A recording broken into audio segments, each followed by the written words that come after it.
नमस्कार दोस्तों, हिसार की 7 सीटों का आज हम विश्लेषण करेंगे कि यहाँ पे किसको एज है और कौन जो है यहाँ पे बैकफुट पे है। तो 7 सीटों का जो है विश्लेषण करने के लिए न्यूज़ देसी से हमारे साथी मनिक जागलान हैं। तो बिना किसी देरी के साथियों शुरू करेंगे। स्वागत है मनिक भाई। बहुत बहुत धन्यवाद अभिमन्यु जी, आप सबका राम राम भाई।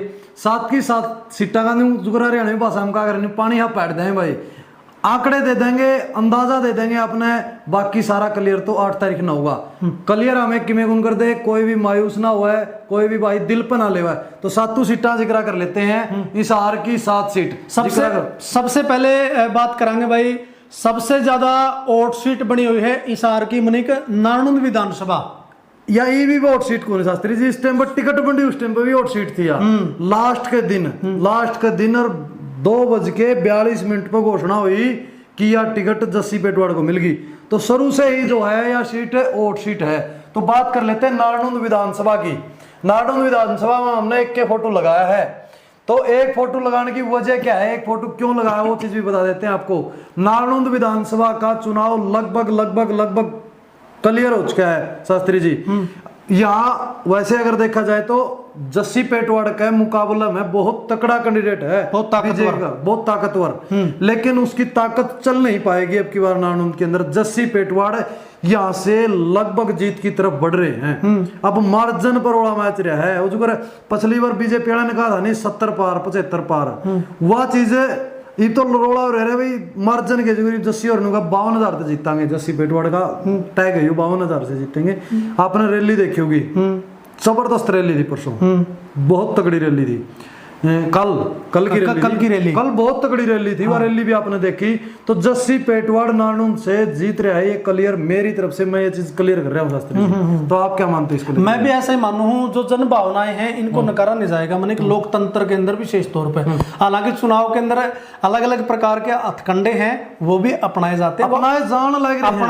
अपनाए नहीं जाने चाहिए। वीडियो हमारे सामने आ रही है भाई, क्योंकि लोकतंत्र के लिए सही नहीं होता, चाहे कोई भी पार्टी हो। नारनूंद हल्के में विशेषकर शास्त्री जी बहुत ज्यादा यह चीज चल रही है। ये लोकतंत्र के लिए भी सही नहीं है, अपने समाज के लिए भी सही नहीं है। बिल्कुल। कल भी देखा हुआ आपने, अपने चैनल पे भी देखी थी, दारू की जो है एक गाड़ी भरी हुई, मतलब पकड़ी गई, उससे पहले कुछ और सामान की, उससे पहले कुछ पैसे बांटने की, कुछ इस तरह की वीडियो सामने आ रही है। और सारे की सारी कैप्टन अभिमन्यु की यानी बीजेपी की सामने आ रही है। वो चीजें गलत है। बहुत से हथकंडे अपनाए जाने लग रहे हैं नारनूंद के अंदर, लेकिन फिर भी कहीं ना कहीं जस्सी पेटवाड़ मजबूत है, इसलिए हमने एक लगाया है। इसका चुनाव बहुत अप है। फिलहाल मामला है तो यहाँ मार्जिन का है कि कितना मार्जिन है। इनका कहना है कि 52,000 से जीतेंगे। तो देखने वाली बात यह रहेगी कि चुनाव जाएगा कहां तक जस्सी पेटवाड़ का। बिल्कुल साथियों, सही बात है। ये जहां तक हमारा विश्लेषण है, ग्राउंड रिपोर्ट है साथियों, यहाँ पे नारनूंद से जस्सी पेटवाड़ बढ़त बनाए हुए हैं, यानी कि एज में फिलहाल जो है चले हुए हैं। बिल्कुल। उसके बाद दूसरी सीट बात कर लेते हैं। हमने दूसरा लगाया है उकुलाना अभिमन्यु जी। उकुलाना मैंने दूसरे नंबर पे क्यों लगाया है, क्योंकि ये 2 कैंडिडेट ऐसे थे जिनकी टिकट पर सबसे तगड़ा रोड़ा था, और लास्ट दिन इन दोनों को टिकट मिली थी। उसके बाद इनका चुनाव तो उसी दिन क्लियर हो चुका था। उकुलाना सीट 99% क्लियर हो चुकी शास्त्री जी। मैं कह रहा हूं दावे के साथ 99% उकुलाना की सीट कांग्रेस की झोली में चली गई। आप मान के चलिए 99%। मैं इसके ऊपर ज्यादा नहीं बोलने वाला इस सीट के ऊपर। आप अगर क्योंकि मार्जिन की अगर बात करा, मार्जिन पे बात आ, बिल्कुल सही कहा आपने। उकलाना में भी भाई सूखा काट रखा है नरेश सेलवाल ने, लगातार 2 बार लूज कर रहे हैं। लेकिन अब की बार जो है नरेश सेलवाल को उकलाना विधानसभा में कांग्रेस की लहर लगा लो, कुछ भी लगा लो आपसे। शुरुआती दौर में हालांकि अनूप धानक का विरोध हुआ गाँव के अंदर, बहुत सारी वीडियो हमारे सामने आई, लेकिन बाद में अनूप धानक का इलेक्शन भी बना है। लेकिन यहाँ पे नरेश सेलवाल बहुत मजबूती के साथ में नजर आ रहे हैं। आपने सही कहा मनिक भाई। अनूप धानक के कई कारण रहेंगे शास्त्री जी यहाँ, जो नुकसान उनको क्यों हो रहा है। पहला तो वो जेजेपी पार्टी से थे, वो एकदम से अचानक 2 दिन पहले बीजेपी में शामिल हो गए। कुछ बीजेपी के समर्थक भी उससे नाराज है कि 2 दिन पहले पार्टी में आए, उनको टिकट दे दी, इस तरह से। दूसरा, सारा का सारा जो है ग्रामीण क्षेत्र है उकलाना। उकलाना टोटली ग्रामीण क्षेत्र है। तो वहाँ क्या है, जाट वोट बैंक बाहुल्य, जाट बाहुल्य क्षेत्र है। और दूसरा बात करें किसान आंदोलन, किसान आंदोलन का प्रभाव इन गांवों के अंदर बहुत ज्यादा, चाहे दाणी असनगढ़ बबुआ, खेदड़, सूर्यवाड़ा, ससोद के लगते गांव, ससोद तो बरवाड़ा के अंदर आ गया, लेकिन ससोद के लगते हुए गांव जो इस साइड इस बेल्ट के रह गए, वो सारे के सारे उकलाना के अंदर आते हैं। बड़े गांव हैं, किरोड़ी होगी, कनो होगी, तो उनका बड़ा प्रभाव रहेगा। तो इस वजह से जो है उकलाना फाइट नहीं कर पाएंगे। उकलाना के अंदर 99% जो है यहाँ उकलाना और नारनौंद मेरी तरफ से 2 सीटें ये लगभग क्लियर हो चुकी है। उसके बाद में आगे बढ़ाएंगे, नलवा विधानसभा की बात कर लेवांगे। बिल्कुल। नलवा विधानसभा में जो आपने दिखने लग रहे हैं अनिल मान, इनके सामने रणधीर पनियार जो है वो बीजेपी के, कुलदीप बिश्नोई का बड़ा रोल रहा टिकट दिलवाने में। तो यहाँ पे क्या लगता है मनिक? यहाँ पे मेरे को ये लगता है यहाँ से अनिल मान ये टिकट निकाल लेंगे। उसके पीछे कारण है, वो क्षेत्र भी किसान आंदोलन से प्रभावित क्षेत्र रहा है। बहुत बड़े बड़े गांव उसके अंदर जो है किसान आंदोलन से प्रभावित रहे हैं। दूसरा क्या है, एक लहर कांग्रेस की जो बनी हुई है। तीसरा क्या है, इसके अंदर क्या है, रणबीर सिंह गंगवा को बरवाड़ा के अंदर भेजा, भेजने के पीछे कौन, कुलदीप बिश्नोई। और कुलदीप बिश्नोई का ही जो है आदमी चुनाव लड़ रहा है, रणधीर सिंह पनियार, जो पहला जो है राइट हैंड उसका बताया जा रहा है। और है भी, आप भी देखते हो। बिल्कुल बिल्कुल अड़क के टिकट मांगी रणधीर पनियार के लिए। पिछली बार कांग्रेस से टिकट दिलाई थी रणधीर पनियार को, कुलदीप बिश्नोई नहीं दिलाई थी। तो अब की बार बीजेपी से टिकट दिलाई है।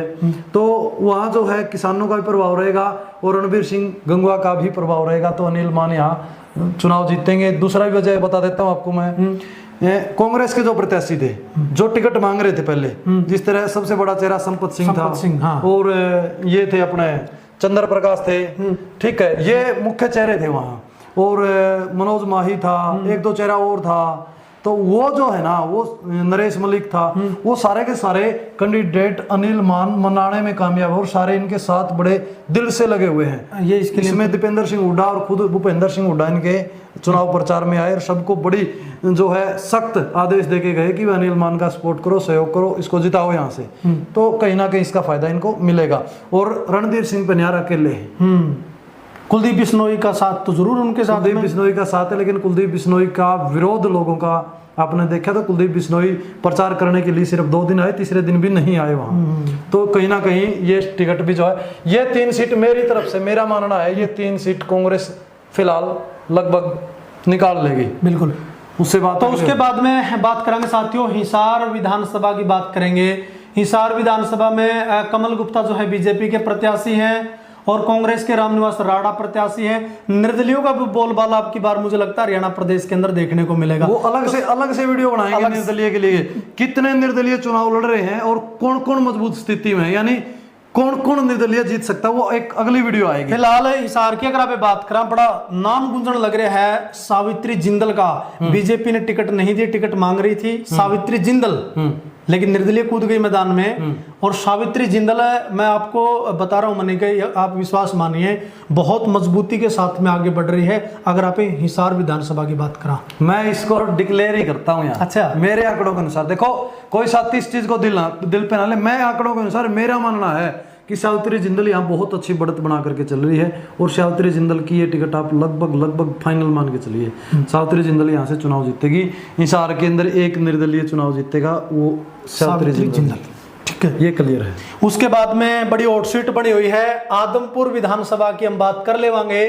भव्य बिश्नोई और चंद्र प्रकाश आमने सामने की टक्कर है, बिल्कुल दोनों के बीच में। तो यहाँ के समीकरण क्या बोलते हैं मनिक? यहाँ के समीकरण वैसे तो हमने स्पेशल इनकी एक वीडियो बना रखी है दोस्तों, आप वो देख सकते हैं।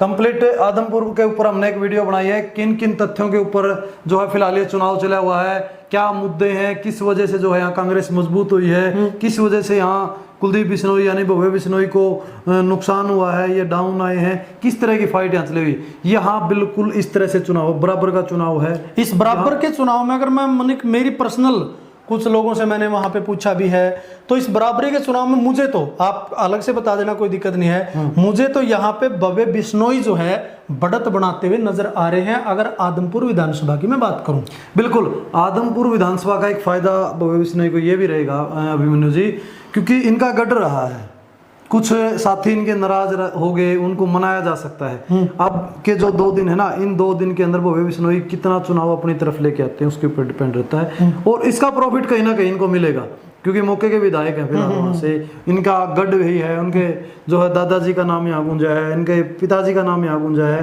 तो कहीं ना कहीं उसका फायदा इनको मिलेगा। फाइट है, लेकिन ये नहीं कह सकते हम कि यहाँ कुछ डिक्लेयर कर दे, कुछ भी डिक्लेयर हम नहीं कर सकते। लेकिन एज की बता रहा हूँ मैं, एज में मुझे यहाँ पे बीजेपी हाँ बिल्कुल। तो यहाँ से जो है बीजेपी को 1 सीट जा सकती है, यानी ये 50-50 पे है, किसी तरफ भी घूम सकता है चुनाव। बिल्कुल। उसके बाद में यहाँ पे बात करेंगे हांसी विधानसभा की बात करेंगे।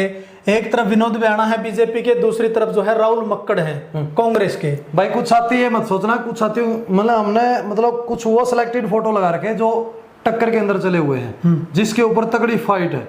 बाकी जो कैंडिडेट फाइट में नहीं, उसका हमने फोटो नहीं लगाया है।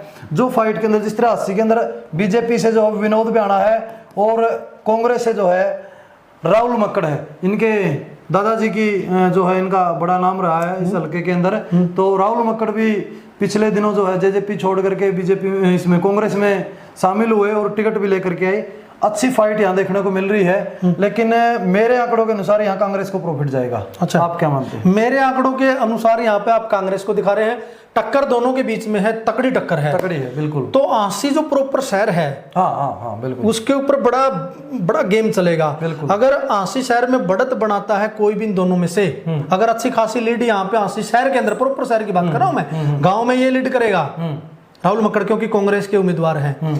अगर प्रॉपर शहर के अंदर अच्छे खासे लीड बीजेपी के विनोद बेयाणा ले लेते हैं, तो मुझे लगता है विनोद बेयाणा 80 की सीट को निकाल सकते हैं। वो इसलिए भी निकाल सकते हैं अभिमन्यु जी, जिस तरह इनका एक प्रॉफिट इनको ये रहेगा, नरेश जो बड़े दावेदार थे नरेश यादव, वो बीजेपी ज्वाइन करके उनको टिकट नहीं मिली, तो विनोद बेयाणा ने अपने साथ शामिल कर लिया उनको। उनके पास एक अच्छा वोट बैंक है और ग्रामीण क्षेत्र का अच्छा वोट बैंक भी उनके पास है, तो वो प्रभाव भी जो है यहाँ डालेगी बीजेपी। अगर नरेश यादव अपने वोटरों को बीजेपी में कन्वर्ट कर पाए, तो बिल्कुल ये सीट जो है यहाँ जा सकती है बीजेपी की जोड़ी में, इसमें कोई दो राय नहीं। बिल्कुल, ये सच्चाई है। उसके बाद में अगर आप बात करा, बरवाड़ा विधानसभा की बात कर लेते साथियों। बरवाड़ा विधानसभा के ऊपर भी सबकी निगाहें टिकी हुई हैं। बिल्कुल, बरवाड़ा में आपने 3 जो है फोटो लगा दी, यहाँ पे संजना सातरोड़, यहाँ पे जो है रणबीर गंगवा और रामनिवास गुड़ेला। ये तो बरवाड़ा के ताजे जो समीकरण हैं, यहाँ पे किसको एज में दिखा रहे हैं मनीष जागलान? बिल्कुल है, बरवाड़ा के अंदर त्रिकोणीय मुकाबला हम बोल सकते हैं, इस बात में कोई दो राय नहीं है, क्योंकि रामनिवास गुड़ेला ने अपना चुनाव अप किया है। पहले डाउन था, 2 के बीच फाइट थी, लेकिन कहीं ना कहीं रामनिवास गुड़ेला ऊपर उठे। लेकिन फिलहाल अगर एज की बात करूं तो यहाँ जो है रणबीर सिंह गंगवा और संजना सातरोड़, दोनों में अच्छी फाइट है। मेरे को लगता है राष्ट्रीय पार्टी होने के नाते कि यहाँ रणबीर सिंह गंगवा अब आ सकते हैं, रणबीर सिंह गंगवा इस सीट को निकाल सकते हैं, मैं मान रहा हूँ ये चीज़। तो साथियों, ये तो हमारा विश्लेषण था भाई। और भी रहेगा क्या इसमें? ग्राफ है, ग्राफ है, लास्ट में ग्राफ के ऊपर भी चलाएंगे। भाई हिसार की जो 7 सीटें हैं, 7 जो हिसार के अंदर आती हैं, उनमें ग्राफ क्या बोलता है, ग्राफ क्या कहता है, ग्राफ आपके सामने आ गया है। बिल्कुल, कांग्रेस का ग्राफ यहाँ पे ऊपर है, और कांग्रेस को मनिक बताएंगे कितनी सीटें जो है 7 में से जा सकती हैं। अनुमान है साथियों, ये 7 सीटों में से कांग्रेस 0 से जो है 5 सीटों के ऊपर कांग्रेस जा सकती है, यानी 5 सीटों तक कांग्रेस पहुंच सकती है।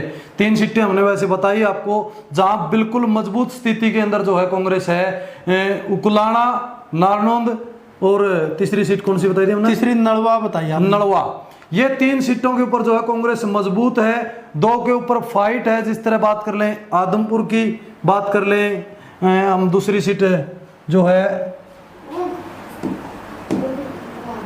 एडिट कर लिया एक बार। देखिए हमने जैसे बताया था, उकुलाना और नारनौंद, नलवा 3 क्लियर हो चुकी थी, तो यहाँ फाइट के अंदर 2 सीटें बच जाती है, आदमपुर और अपनी आसी।